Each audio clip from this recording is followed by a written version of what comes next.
रात के 10 बजे थे। दिल्ली की एक सुनसान गली में तेज हवा चल रही थी। सड़क पर सन्नाटा था, लेकिन 22 वर्षीय अन्वेषा के मन में उथल पुथल मची हुई थी। वह पत्रकारिता की छात्रा थी और एक अनसुलझे रहस्य पर रिसर्च कर रही थी। मकान नंबर 79 का रहस्य। उसने कई बार सुना था कि इस मकान में कोई नहीं रहता, लेकिन रात के किसी भी पहर वहां से अजीब आवाजें आती हैं। कभी किसी के हंसने की, कभी किसी के चीखने की। मोहल्ले के लोग भी इस मकान से दूर रहते थे, लेकिन अन्वेषा को बचपन से ही रहस्यों की ओर खिंचाव रहा था और इस बार उसका इरादा पक्का था। उसे इस मकान के अंदर जाना ही था। एक रात जब बादल गड़गड़ा रहे थे और बिजली चमक रही थी, अन्वेषा टॉर्च और मोबाइल लेकर मकान नंबर 79 के सामने जा पहुंची। दरवाजा जर्जर था, लेकिन खुला हुआ। उसने चारों ओर देखा, कोई नहीं था। उसने एक गहरी सांस ली और अंदर कदम रखा। भीतर घुप अंधेरा था। पुराने फर्नीचर पर धूल की मोटी परत जमी थी। दीवारों पर उधड़ी हुई पेंटिंग्स थी। जैसे ही वह आगे बढ़ी, फर्श पर एक लकड़ी की पट्टी चटकी और आवाज गूंज उठी। वह सहम गई,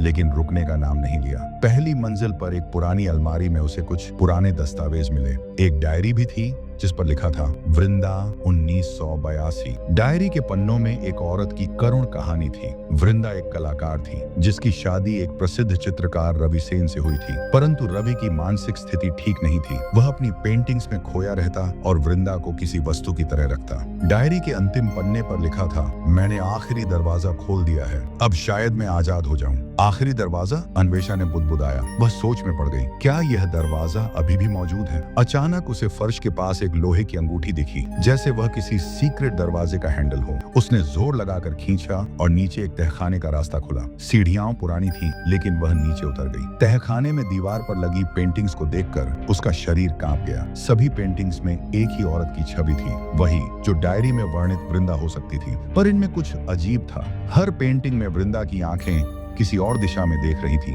जैसे उसे कुछ कहना हो। फिर एक कोने में उसे एक कैनवास मिला जो अधूरा था। उस पर लिखा था, जो जिज्ञासा से जलेगा वह इस आग को बुझा नहीं सकेगा। तभी अचानक तहखाने का दरवाजा बंद हो गया। अन्वेषा ने दौड़कर ऊपर जाने की कोशिश की, लेकिन रास्ता अब बंद था। मोबाइल की बैटरी अब 10% पर थी। वह डर और जिज्ञासा के बीच जूझ रही थी। फिर उसकी नजर एक दीवार पर पड़ी, जिस पर छुपा हुआ एक पैनल था। उसने जैसे ही उसे छुआ, दीवार घूम गई और वह एक और गुप्त कमरे में पहुंच गई। उस कमरे में एक बूढ़ा आदमी बैठा था, बिल्कुल चुप, लेकिन उसकी आंखों में जिंदा आग थी। तुम आ ही गई, उसने कहा। आप कौन हैं? अन्वेषा ने कांपते स्वर में पूछा। मैं वही हूँ जिसने वृंदा को आखिरी बार देखा था। उस व्यक्ति ने बताया कि वह रवि सेन का सहायक था। वृंदा को रवि ने पागलपन में कैद कर लिया था। उसकी पेंटिंग्स में वृंदा की चीखें कैद थी। एक दिन वृंदा ने खुद को उस आखिरी दरवाजे में बंद कर लिया। उसके बाद से वो कभी नहीं मिली। फिर आप यहीं क्यों हैं? मैं उस दरवाजे का रक्षक हूँ। हर साल कोई ना कोई यहाँ आता है और खो जाता है। तुम अब चुन सकती हो, या तो इस रहस्य को दुनिया को बता दो या खुद इसका हिस्सा बन जाओ। अन्वेषा सोच में पड़ गई, लेकिन उसकी जिज्ञासा अब डर से भी बड़ी हो चुकी थी। मुझे आखिरी दरवाजा दिखाओ, उसने कहा। वह व्यक्ति मुस्कुराया और उसे एक दीवार के पास ले गया। जैसे ही उसने एक लकड़ी के टुकड़े को घुमाया, दीवार हटी और एक अंधेरा कमरा सामने आया। जैसे ही अन्वेषा अंदर गई, हवा का एक झोंका आया और दरवाजा बंद हो गया। कमरे में चारों ओर पेंटिंग्स थीं और एक आईना। जब अन्वेषा ने आईने में देखा, तो वहां वृंदा नहीं, बल्कि खुद उसकी तस्वीर थी। अगली सुबह एक स्थानीय अखबार की हेडलाइन थी, पत्रकार छात्रा अन्वेषा गुप्ता लापता। पुलिस ने मकान नंबर 79 की छानबीन की, लेकिन कुछ नहीं मिला। ना तहखाना, ना पेंटिंग्स, ना ही वो बूढ़ा आदमी।